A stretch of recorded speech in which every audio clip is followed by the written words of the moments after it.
अध्याय 1 संविधान क्यों और कैसे। परिचय।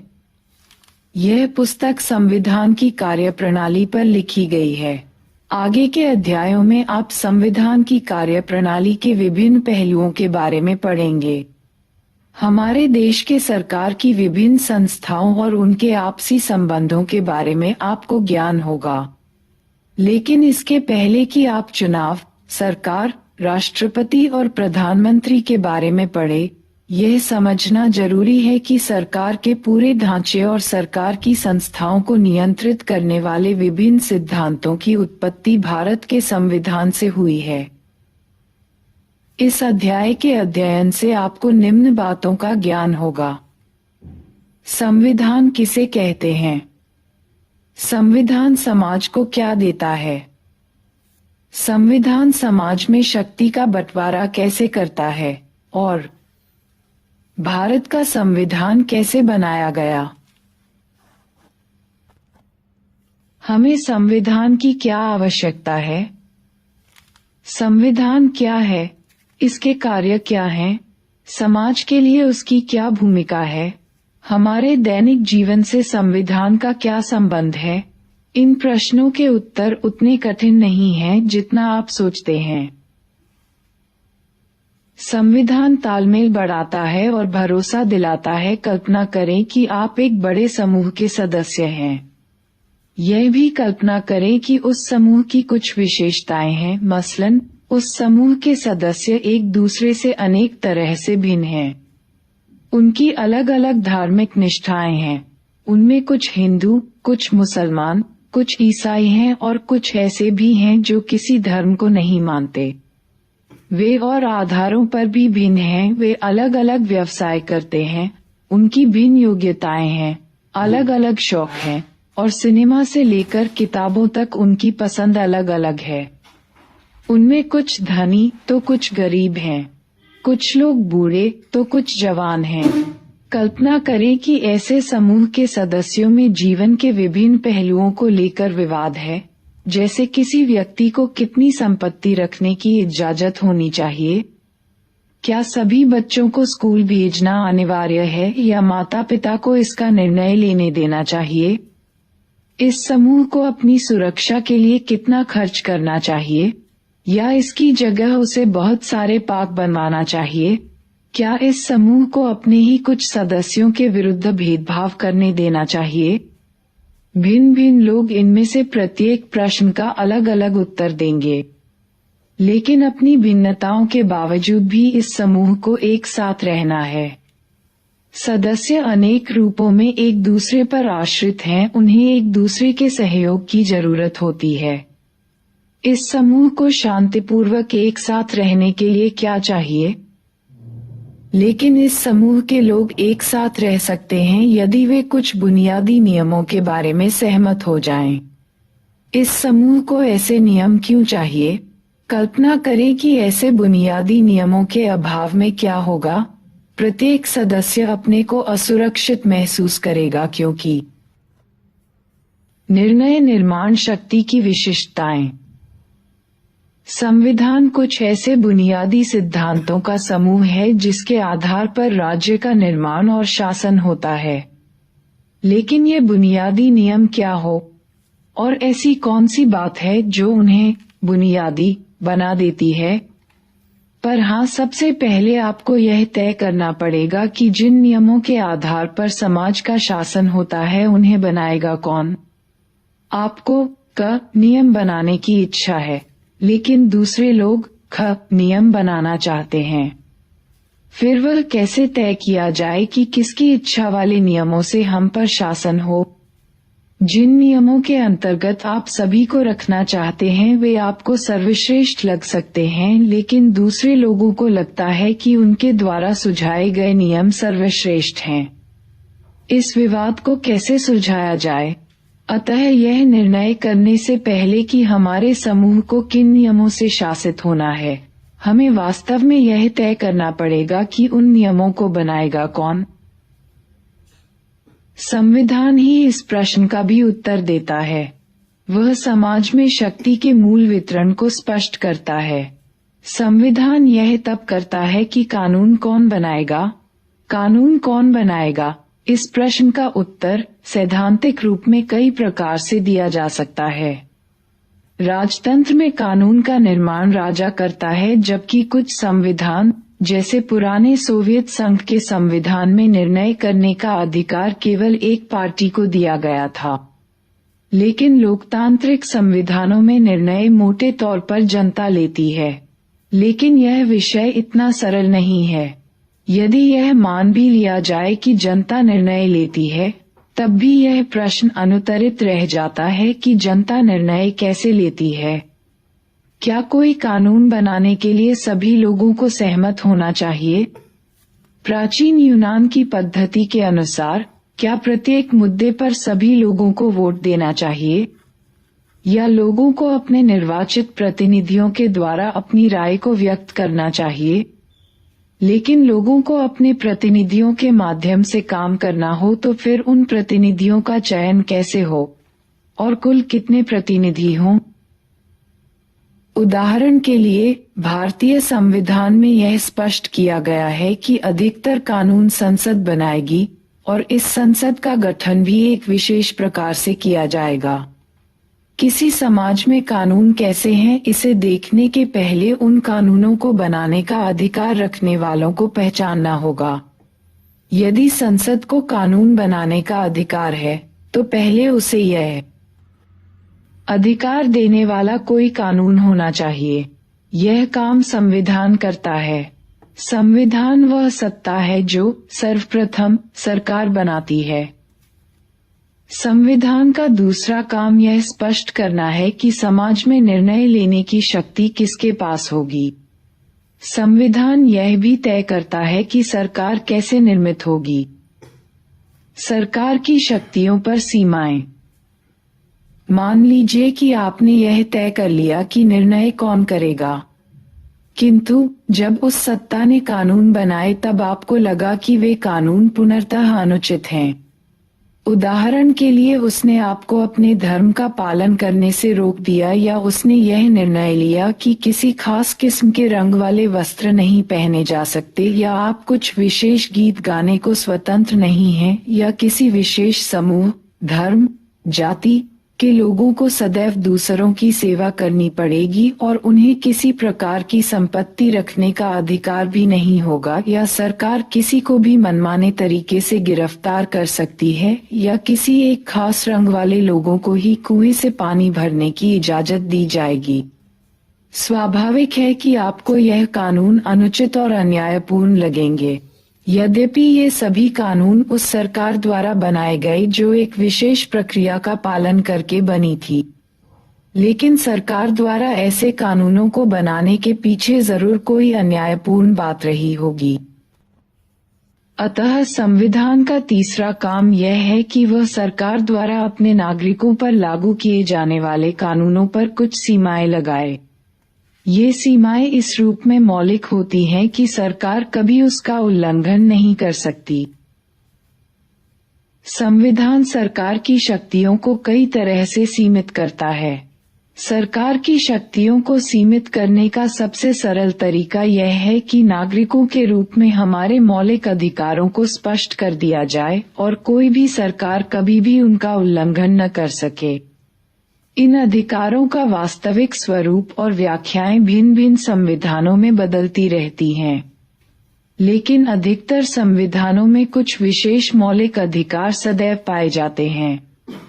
नागरिकों को मनमाने ढंग से बिना किसी कारण के गिरफ्तार करने के विरुद्ध सुरक्षा प्राप्त है। यह सरकार की शक्तियों के ऊपर एक मूलभूत सीमा है। नागरिकों को सामान्यतः कुछ मौलिक स्वतंत्रताओं का अधिकार है, जैसे भाषण की स्वतंत्रता, अंतरात्मा की आवाज पर काम करने की स्वतंत्रता, संगठन बनाने की स्वतंत्रता आदि। व्यवहार में इन अधिकारों को राष्ट्रीय आपातकाल में सीमित किया जा सकता है और संविधान उन परिस्थितियों का उल्लेख भी करता है जिनमें इन अधिकारों को वापस लिया जा सकता है। समाज की आकांक्षाएं और लक्ष्य। अधिकतर पुराने संविधानों द्वारा केवल निर्णय लेने की शक्ति का वितरण और सरकार की शक्ति पर प्रतिबंध लगाने का काम किया जाता था। लेकिन 20वीं शताब्दी के अनेक संविधान, जिनमें भारतीय संविधान एक अत्यंत सुंदर उदाहरण है, एक ऐसा सक्षम ढांचा भी प्रदान करता है जिससे सरकार कुछ सकारात्मक कार्य कर सके और समाज की आकांक्षाओं और उसके लक्ष्य को अभिव्यक्ति दे सके।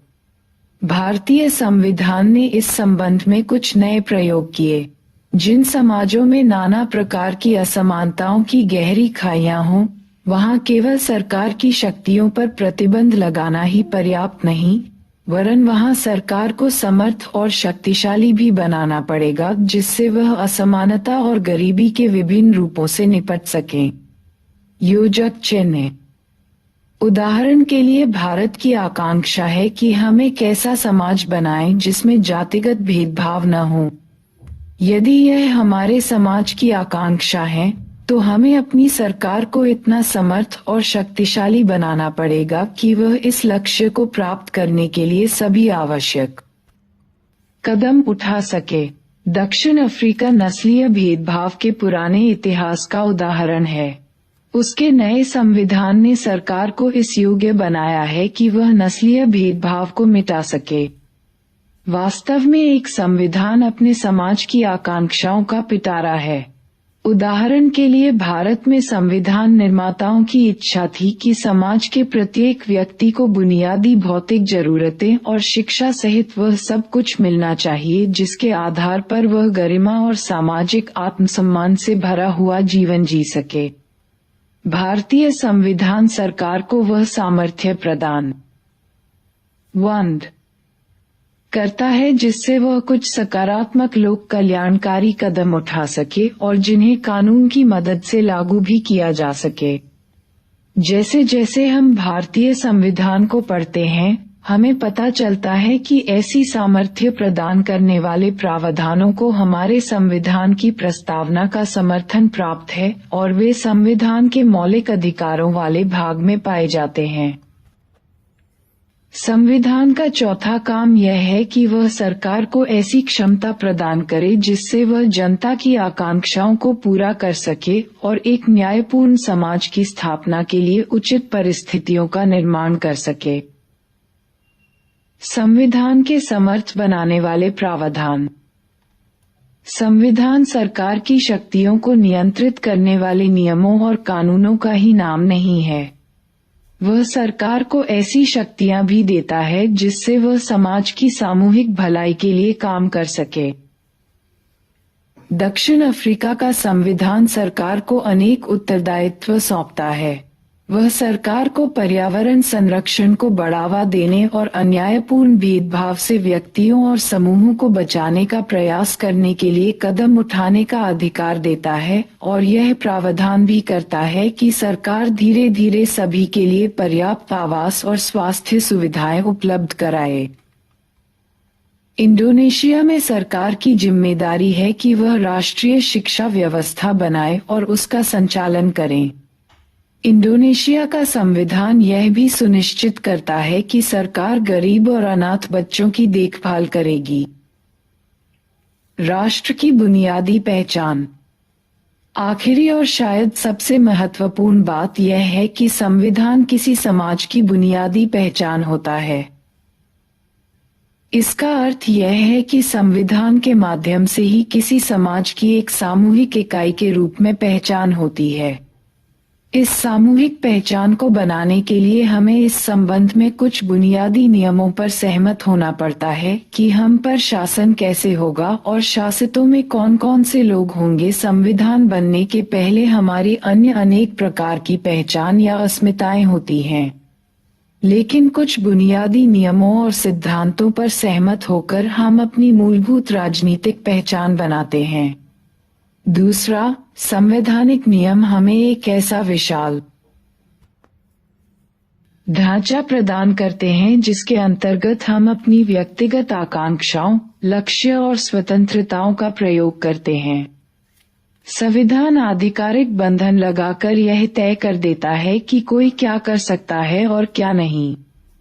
अतः संविधान हमें एक नैतिक पहचान भी देता है। तीसरा और अंतिम, अब शायद यह संभव हो सका है कि अनेक बुनियादी राजनीतिक और नैतिक नियम विश्व के सभी प्रकार के संविधानों में स्वीकार किए गए हैं। अगर हम दुनिया भर के संविधानों को देखें तो हमें सरकारों के अलग अलग स्वरूप और विविध प्रकार की प्रक्रियाएं दिखाई देंगी, लेकिन उनमें काफी कुछ साझा भी है। अधिकतर संविधान कुछ मूलभूत अधिकारों की रक्षा करते हैं और ऐसी सरकारें संभव बनाते हैं जो किसी न किसी रूप में लोकतांत्रिक होती हैं। लेकिन राष्ट्रीय पहचान की अवधारणा अलग अलग संविधानों में अलग अलग ढंग की होती है। ज्यादातर राष्ट्र विभिन्न जटिल ऐतिहासिक परंपराओं के सम्मिलन से बनते हैं। वे उस राष्ट्र में रहने वाले विभिन्न समूहों को कई तरीकों से आपस में मिला लेते हैं, जैसे जर्मनी का निर्माण जर्मन नस्ल के आधार पर हुआ।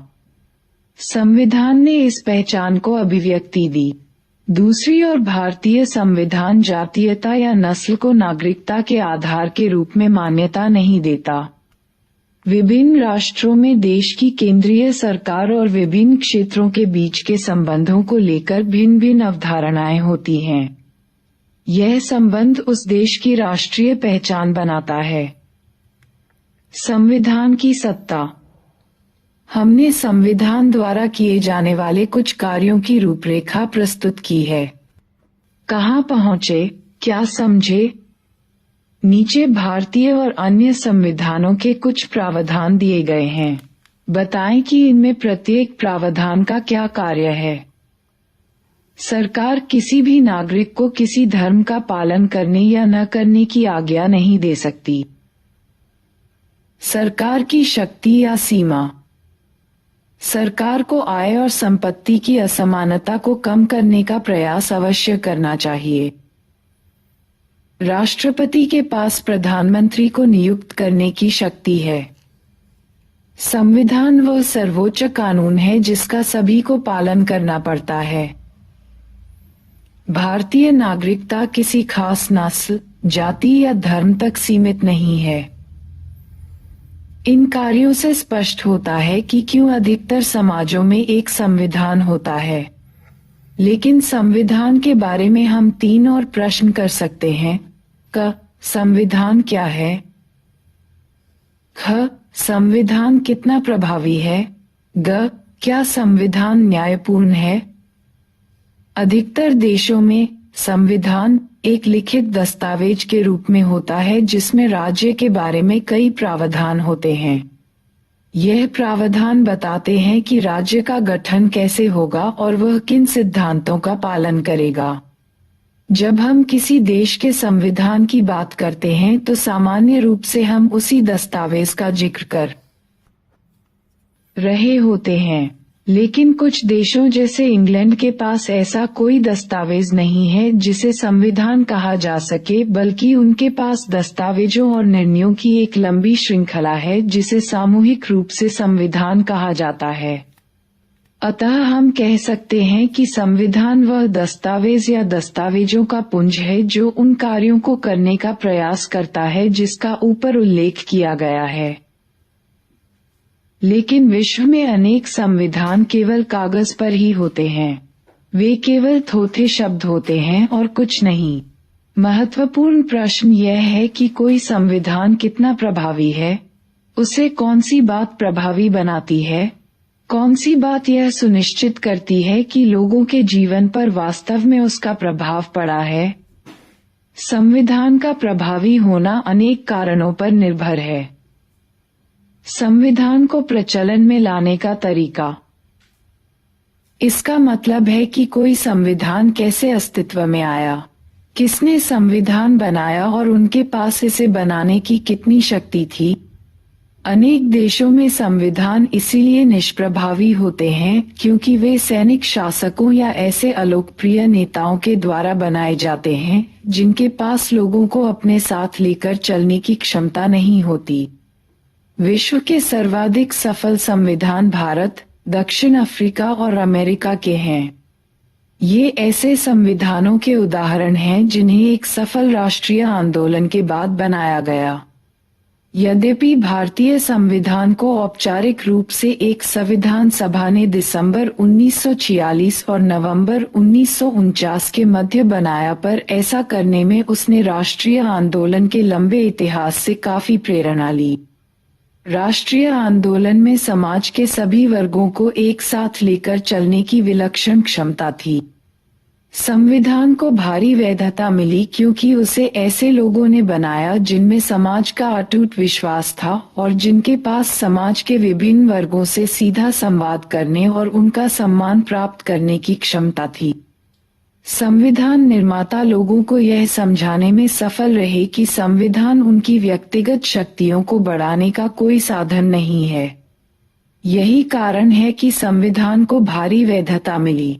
संविधान का अंतिम प्रारूप उस समय की व्यापक राष्ट्रीय आम सहमति को व्यक्त करता है।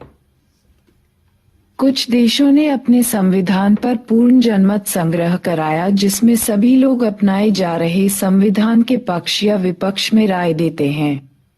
भारतीय संविधान पर ऐसा कोई जनमत संग्रह नहीं हुआ, लेकिन इसे लोगों की ओर से प्रबल शक्ति प्राप्त थी क्योंकि यह बहुत ही लोकप्रिय नेताओं की सहमति और समर्थन पर आधारित था और लोगों ने उसके प्रावधानों पर अमल करके उसे अपना लिया।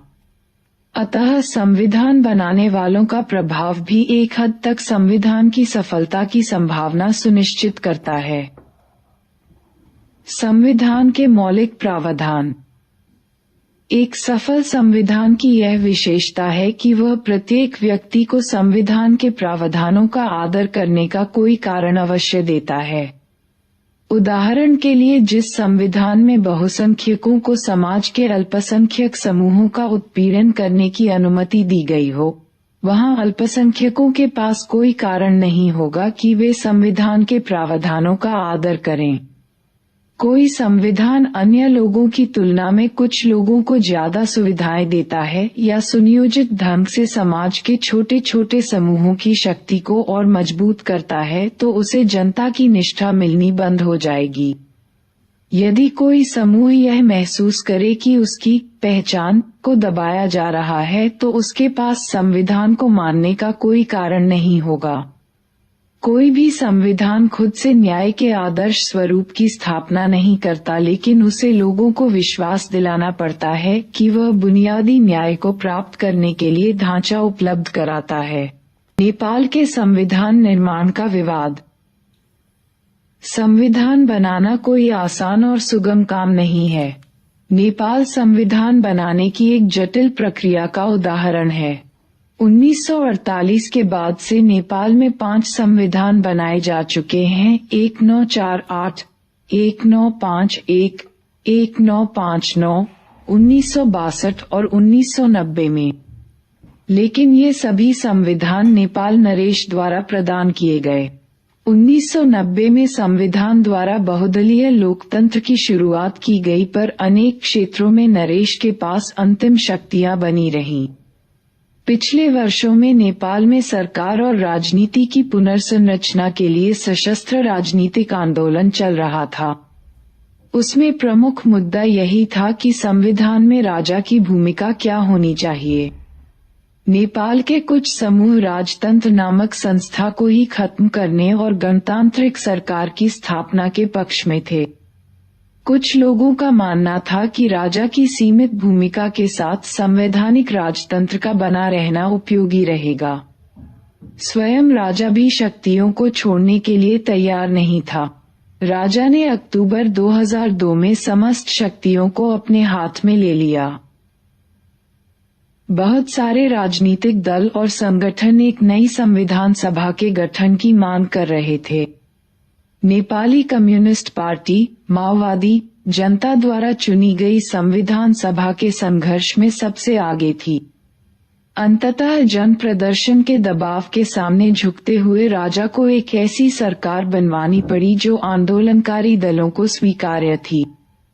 इस सरकार ने राजा की लगभग सभी शक्तियां छीन ली। 2008 में नेपाल ने राजतंत्र को खत्म किया और लोकतांत्रिक गणराज्य बन गया। अंततः नेपाल ने 2015 में नए संविधान को अपनाया। आप इस विचार को प्रयोग में लाएं। स्वयं अपने से यह प्रश्न पूछिए, समाज के कुछ बुनियादी नियमों में ऐसी कौन सी चीजें होनी चाहिए जिनसे सभी लोगों को उन्हें मानने का एक कारण मिल सके। कोई संविधान अपने सभी नागरिकों की स्वतंत्रता और समानता की जितनी अधिक सुरक्षा करता है, उसकी सफलता की संभावना उतनी ही बढ़ जाती है। मोटे तौर पर कहें तो क्या भारतीय संविधान प्रत्येक नागरिक को एक न एक ऐसा कारण देता है जिससे वह उसकी सामान्य रूपरेखा का समर्थन कर सके। इस पुस्तक को पढ़ने के बाद आप इस प्रश्न का हाँ में उत्तर देने की स्थिति में होने चाहिए। संस्थाओं की संतुलित रूपरेखा। संविधान को जनता नहीं, प्रायः एक छोटा समूह ही नष्ट कर देता है, क्योंकि वह अपनी शक्तियां बढ़ाना चाहता है। ढंग से बनाए संविधान में शक्तियों को इस प्रकार बांट दिया जाता है जिससे कोई एक समूह संविधान को नष्ट न कर सके। संविधान की रूपरेखा बनाने की एक कारगर विधि यह सुनिश्चित करना है कि किसी एक संस्था का सारी शक्तियों पर एकाधिकार न हो। ऐसा करने के लिए शक्तियों को कई संस्थाओं में बांट दिया जाता है। उदाहरण के लिए भारतीय संविधान शक्ति को एक समान धरातल पर विधायिका, कार्यपालिका और न्यायपालिका जैसी संस्थाओं और स्वतंत्र संवैधानिक निकाय जैसे निर्वाचन आयोग आदि में बांट देता है। इससे यह सुनिश्चित हो जाता है कि यदि कोई एक संस्था संविधान को नष्ट करना चाहे तो अन्य दूसरी संस्थाएं उसके अतिक्रमण को नियंत्रित कर लेंगी। अवरोध और संतुलन के कुशल प्रयोग ने भारतीय संविधान को सफलता सुनिश्चित की है। संस्थाओं की रूपरेखा बनाने में इस बात का भी ध्यान रखा जाता है कि उसमें बाध्यकारी मूल्य, नियम और प्रक्रियाओं के साथ अपनी कार्यप्रणाली में लचीलापन का संतुलन होना चाहिए, जिससे वह बदलती आवश्यकताओं और परिस्थितियों के अनुकूल अपने को ढाल सके। ज्यादा कठोर संविधान परिवर्तन के दबाव में नष्ट हो जाते हैं और दूसरी ओर यदि संविधान अत्यधिक लचीला है तो वह समाज को सुरक्षा और पहचान न दे सकेगा। सफल संविधान प्रमुख मूल्यों की रक्षा करने और नई परिस्थितियों के अनुसार स्वयं को ढालने में एक संतुलन रखते हैं।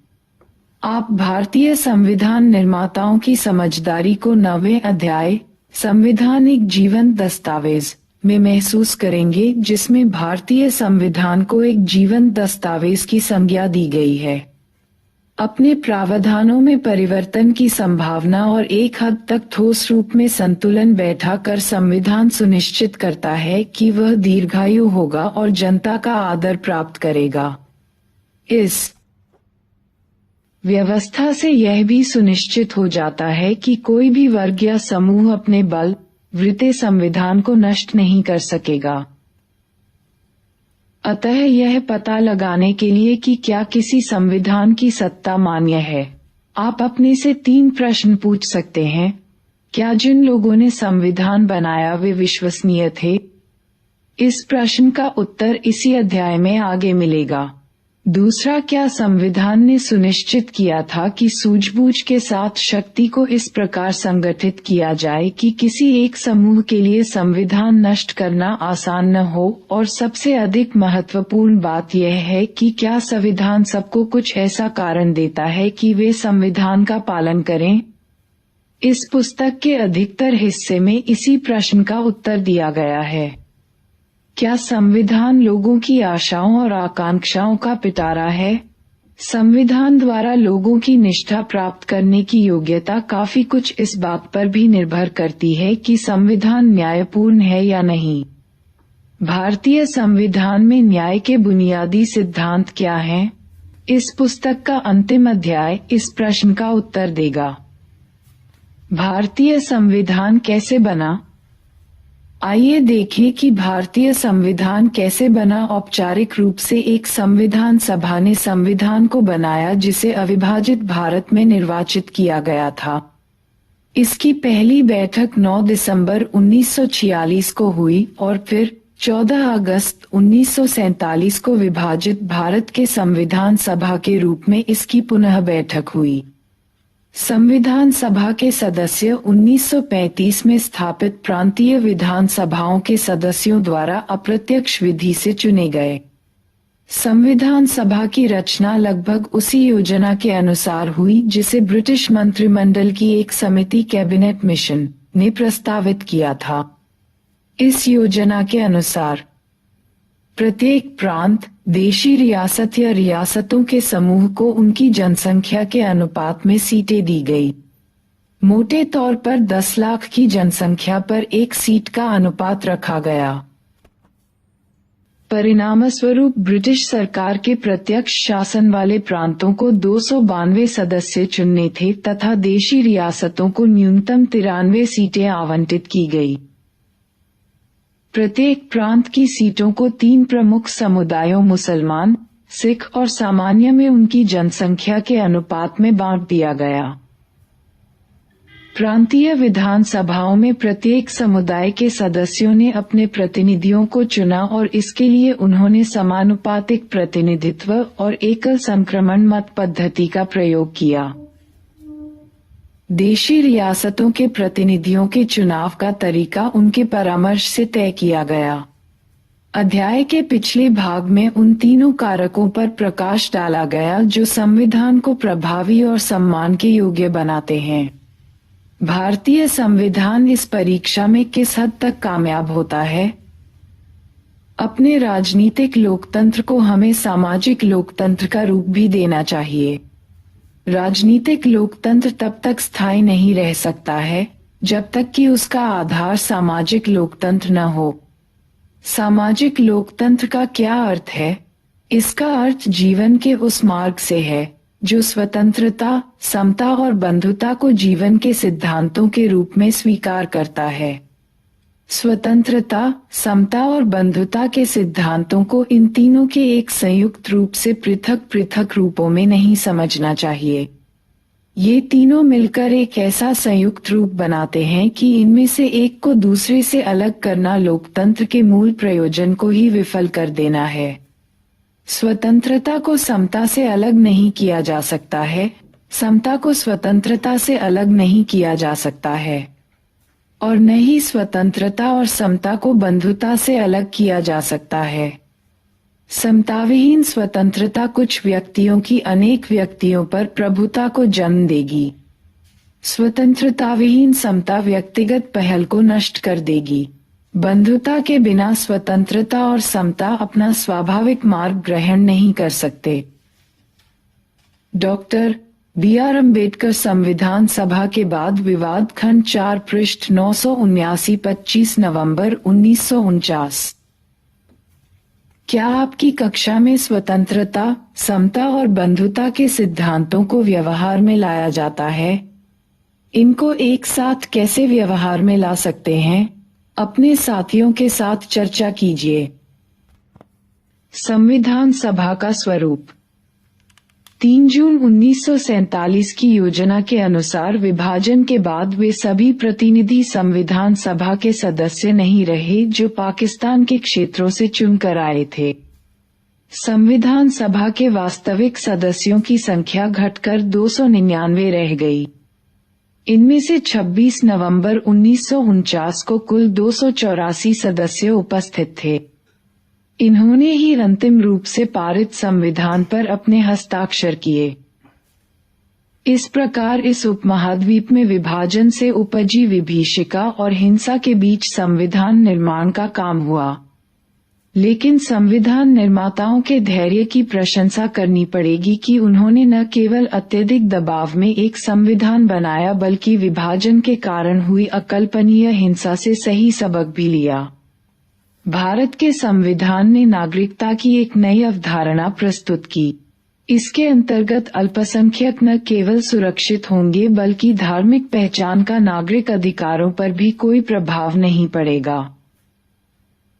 लेकिन संविधान सभा के गठन का यह विवरण केवल सतही तौर पर ही हमें बताता है कि संविधान वास्तव में बना कैसे। यद्यपि हमारी संविधान सभा के सदस्य सार्वभौमिक वयस्क मताधिकार के आधार पर नहीं चुने गए थे, पर उसे ज्यादा से ज्यादा प्रतिनिधिपरक बनाने का गंभीर प्रयास किया गया। सभी धर्मों के सदस्यों को ऊपर बताई गई विधि से प्रतिनिधित्व दिया गया।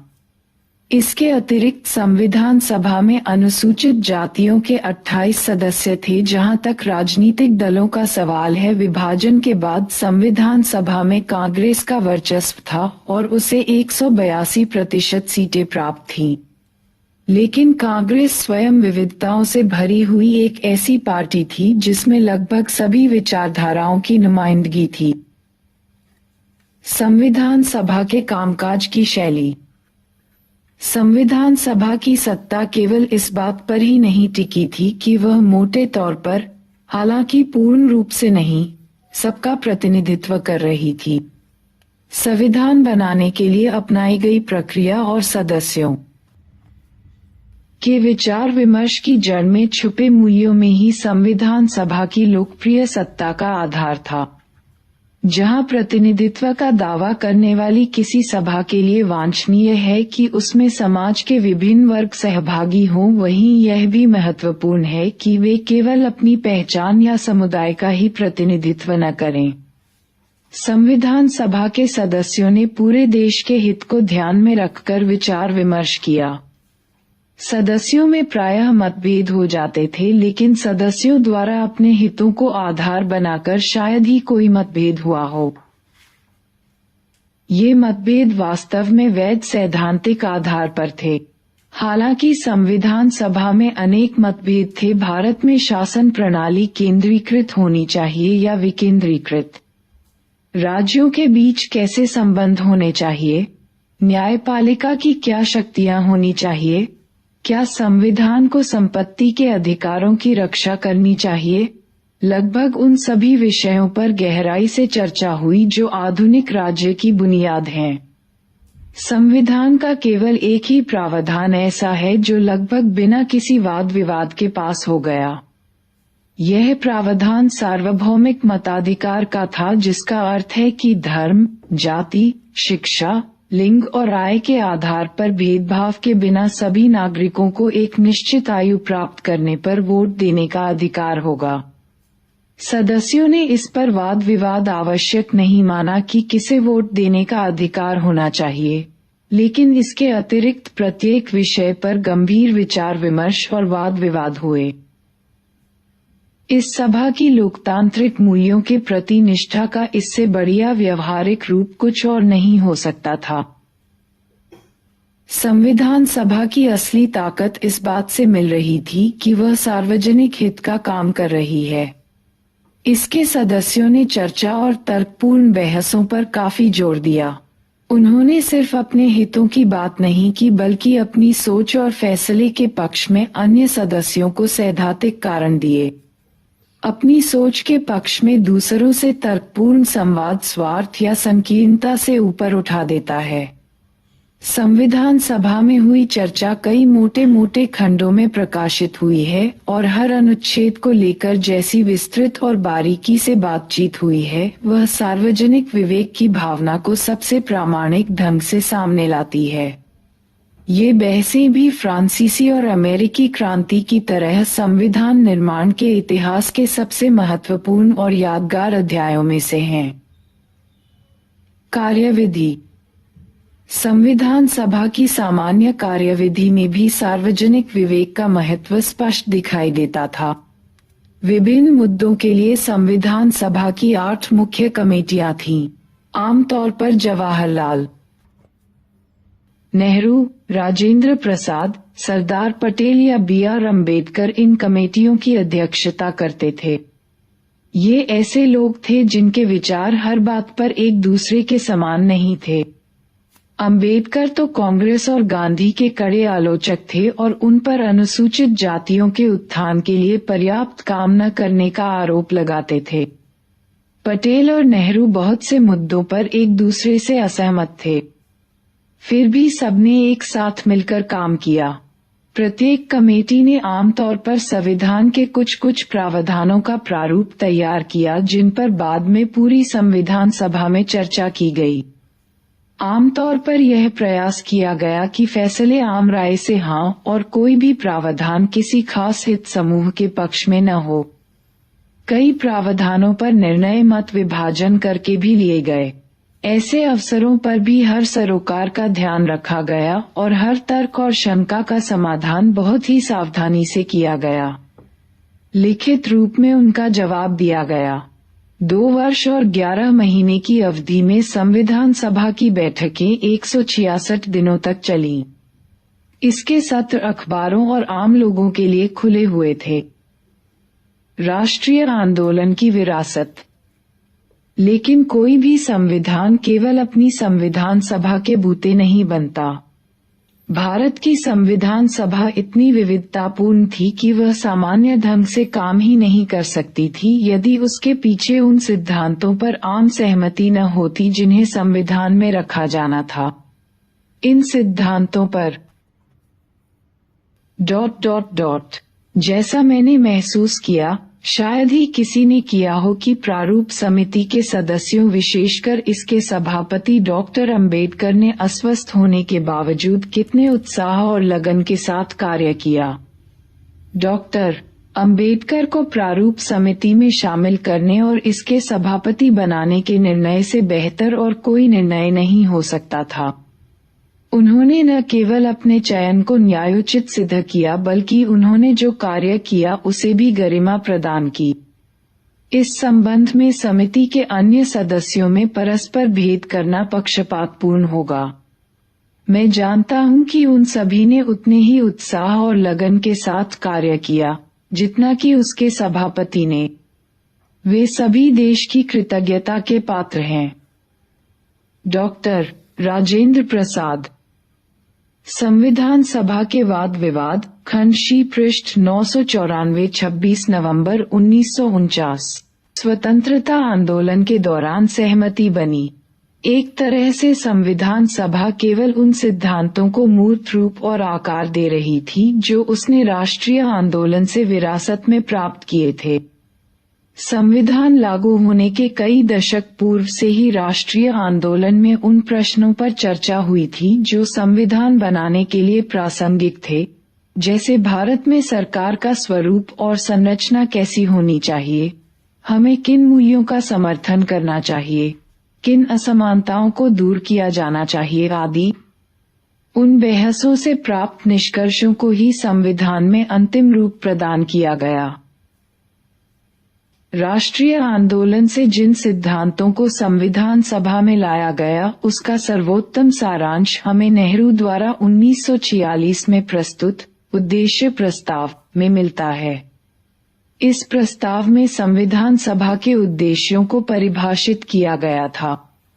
इस प्रस्ताव में संविधान की सभी आकांक्षाओं और मूल्यों को समाहित किया गया था।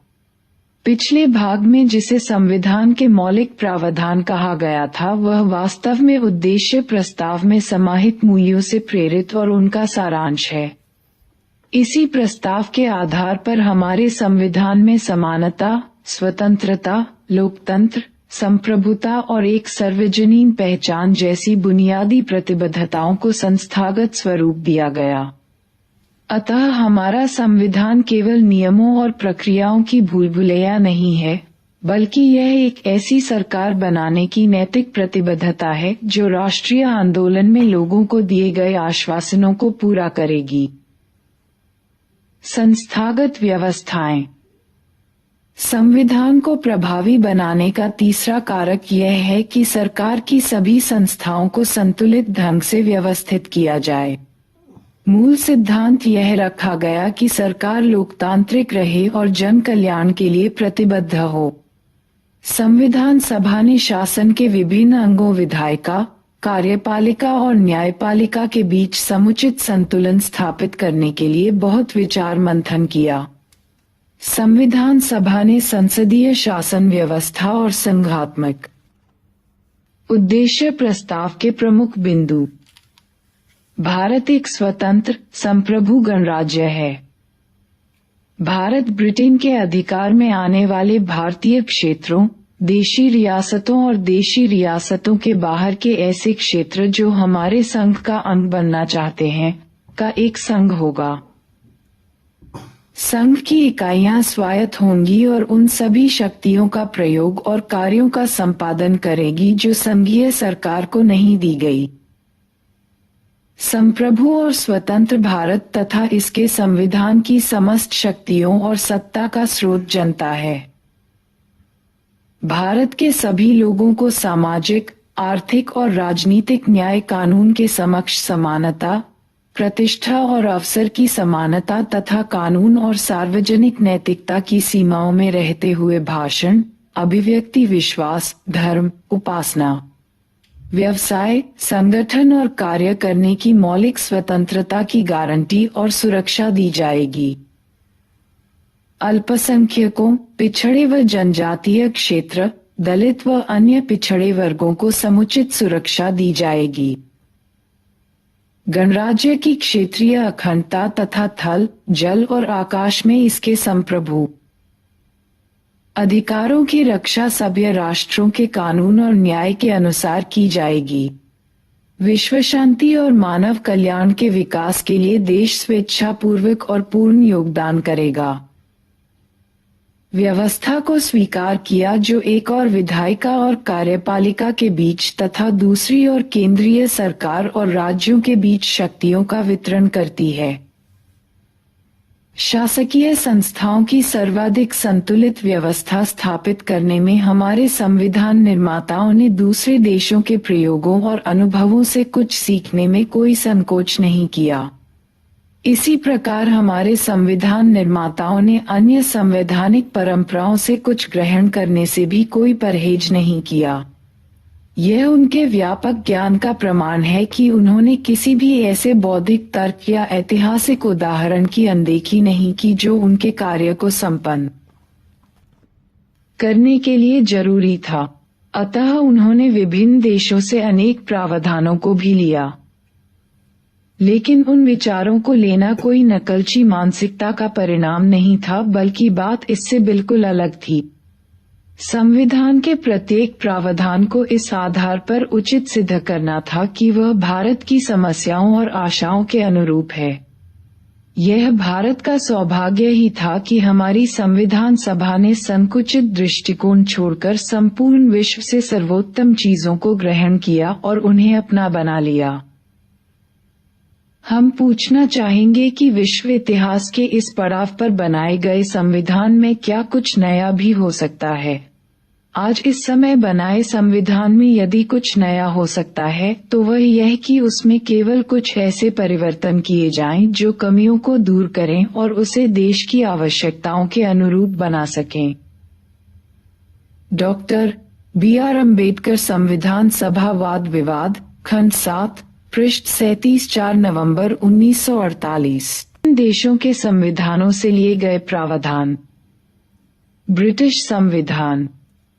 ओम सर्वाधिक मत के आधार पर चुनाव में जीत का फैसला।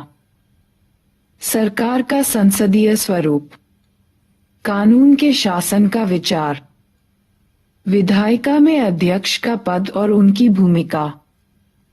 कानून निर्माण की विधि। आयरलैंड का संविधान। राज्य के नीति निर्देशक तत्व। फ्रांस का संविधान। स्वतंत्रता, समानता और बंधुत्व का सिद्धांत। अमेरिका का संविधान। मौलिक अधिकारों की सूची। न्यायिक पुनरावलोकन की शक्ति और न्यायपालिका की स्वतंत्रता। कनाडा का संविधान। एक अर्ध संवात्मक सरकार का स्वरूप, सशक्त केंद्रीय सरकार वाली संघात्मक व्यवस्था। अवशिष्ट शक्तियों का सिद्धांत। निष्कर्ष। यह संविधान निर्माताओं की बुद्धिमत्ता और दूरदृष्टि का प्रमाण है कि वे देश को एक ऐसा संविधान दे सके जिसमें जनता द्वारा मान्य आधारभूत मूल्यों और सर्वोच्च आकांक्षाओं को स्थान दिया गया था। यही वह कारण है जिसकी वजह से इतनी जटिलता से बनाया संविधान न केवल अस्तित्व में है बल्कि एक जीवंत सच्चाई भी है, जबकि दुनिया के अन्य अनेक संविधान कागजी पोथों में ही दबकर रह गए। भारत का संविधान एक विलक्षण दस्तावेज है जो अन्य अनेक देशों, खासतौर से दक्षिण अफ्रीका के लिए एक प्रतिमान हो गया। 3 वर्ष तक संविधान बनाने की प्रक्रिया का मुख्य उद्देश्य यह रहा कि एक ऐसा संतुलित संविधान बनाया जाए जिसमें संविधान द्वारा निर्मित संस्थाएं अस्त व्यस्त या कामचलाऊ व्यवस्थाएं मात्र न हों बल्कि लोगों की आकांक्षाओं को एक लंबे समय तक संजोए रख सकें। आप पुस्तक के शेष भाग में इन व्यवस्थाओं के बारे में पढ़ेंगे। उसे यह मालूम नहीं होगा कि समूह के सदस्य एक दूसरे के साथ कैसा बर्ताव करेंगे और किसका किस चीज पर अधिकार है। किसी भी समूह को सार्वजनिक रूप से मान्यता प्राप्त कुछ बुनियादी नियमों की आवश्यकता होती है जिसे समूह के सभी सदस्य जानते हों, ताकि आपस में एक न्यूनतम समन्वय बना रहे। लेकिन ये नियम केवल पता ही नहीं होने चाहिए वरन उन्हें लागू भी किया जाना चाहिए। यदि नागरिकों को यह विश्वास न हो कि दूसरे नागरिक भी उन नियमों का पालन करेंगे तो उनके पास भी उन नियमों को पालन करने का कोई आधार नहीं होगा। लेकिन जब यह कहा जाता है कि उन नियमों को न्यायालय में लागू किया जाएगा, तो इससे सभी को विश्वास हो जाता है कि और लोग भी इन नियमों का पालन करेंगे, क्योंकि ऐसा न करने पर उन्हें दंड दिया जाएगा। संविधान का पहला काम यह है कि वह बुनियादी नियमों का एक ऐसा समूह उपलब्ध कराए जिससे समाज के सदस्यों में एक न्यूनतम समन्वय और विश्वास बना रहे।